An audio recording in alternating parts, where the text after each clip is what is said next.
c'est notre maison, c'est notre domicile, mais la journée, c'est mon lieu de travail. On dit que l'assistante maternelle fait parfois partie un peu de leur famille, mais ils font aussi partie de la nôtre.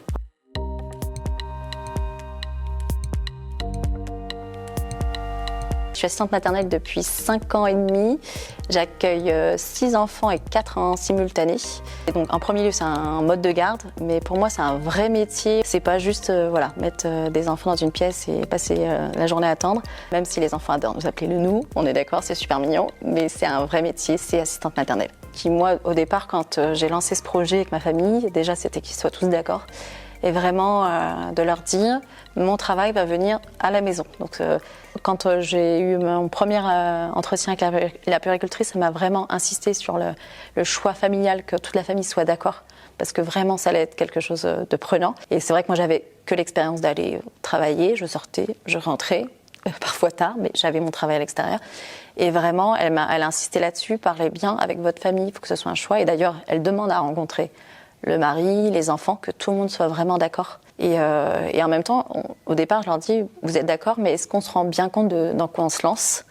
Et ça, c'est je trouve que c'est hyper compliqué, parce que moi, j'ouvre la porte, je suis au travail, parce que j'accueille les familles, mais en même temps, il y a des choses qui peuvent me rappeler que je suis à la maison. C'est la semaine qu'ils sont à l'école, c'est super, mais quand c'est les vacances, ça chamboule tout. Parce qu'on ne peut pas coucher les enfants dans la chambre de nos enfants qui dorment. Ils ne peuvent pas dormir ensemble au même moment, donc c'est pas possible. Les après-midi, quand c'est la sieste, si eux ils sont en vacances, ils ne peuvent pas rester dans leur chambre parce que là c'est le temps où l'enfant va dormir. Donc prévois tes affaires, descends. Et j'entends beaucoup de collègues où quand les enfants grandissent, quand ils sont petits, ça reste encore acceptable qu'il y ait des jouets dans la maison, etc. Et puis quand ils grandissent, ça peut devenir plus compliqué avec des ados ou alors quand il n'y a plus d'enfants du tout à la maison. Donc moi, j'ai fait en sorte déjà que mon espace de travail soit en adéquation avec notre décoration pour pas avoir l'impression de vivre dans une crèche en permanence, d'avoir des petites astuces, des portes qui se referment avec des aimants ou qui sont coulissantes pour cacher un petit peu une fois que j'ai fini, pour moi aussi couper. Voilà, tout fermé. Et on a aussi dans l'idée, je leur ai toujours dit, là, si dans quelques temps, à un moment donné, c'est trop compliqué, on peut aménager le garage, faire une ouverture pour que quand le soir ou le matin très tôt, je puisse accueillir à côté. Et vraiment que vous ayez aussi votre vie personnelle. Et ça, pour moi, c'est des réajustements que je suis toujours en train de faire. Et moi aussi, il faut quand même que je travaille parce que c'est mon travail. Donc, et j'ai quand même cette image de mère au foyer au départ. Mon mari me l'a dit quelques mois quand j'ai commencé. Il m'a dit, bah oui, mais t'es à la maison. Ah, je dis oui, je suis à la maison, mais je travaille, c'est un vrai travail. Mère au foyer, c'est un super métier aussi, mère au foyer, mais là, je travaille, donc je ne peux pas aller tendre le linge, aller faire une course. Non, je travaille, donc tout ça, c'est pas possible. Donc il faut que je fasse les choses avant et après. En plus d'avoir un métier envahissant, on a aussi le matériel qui est envahissant. Enfin, c'est pas un lit à barreaux, c'est 4 lits à barreaux. Dans une voiture, effectivement, c'est 4 sièges auto, enfin, tout est multiplié par 4.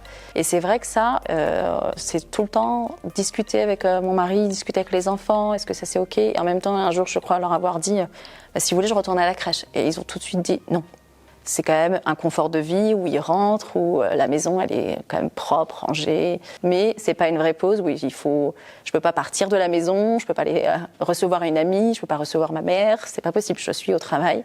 Et je dois être vigilante constamment, j'ai les caméras sous les yeux, parce que j'ai 4 enfants qui sont au lit et il faut être prêt à intervenir si besoin. Et moi, je suis pas disponible pour lever mes enfants, pour l'aider à préparer son petit déjeuner, tout ça. Je suis pas disponible parce que je suis déjà sur mon temps de travail. Ils le vivent très bien pour l'instant. Pour l'instant. Vraiment, si ça n'allait pas, on a toujours cette idée d'aménager le garage, mais je changerai parce que l'important, c'est qu'on soit tous bien. Moi, ils me sentent bien dans mon travail. Ils me sentent OK avec mes choix depuis 5 ans.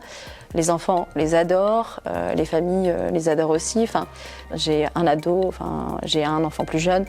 Et vraiment, ils voient à quel point ça me rend heureuse, ce métier. Pour rien au monde, pour l'instant, on ne change rien.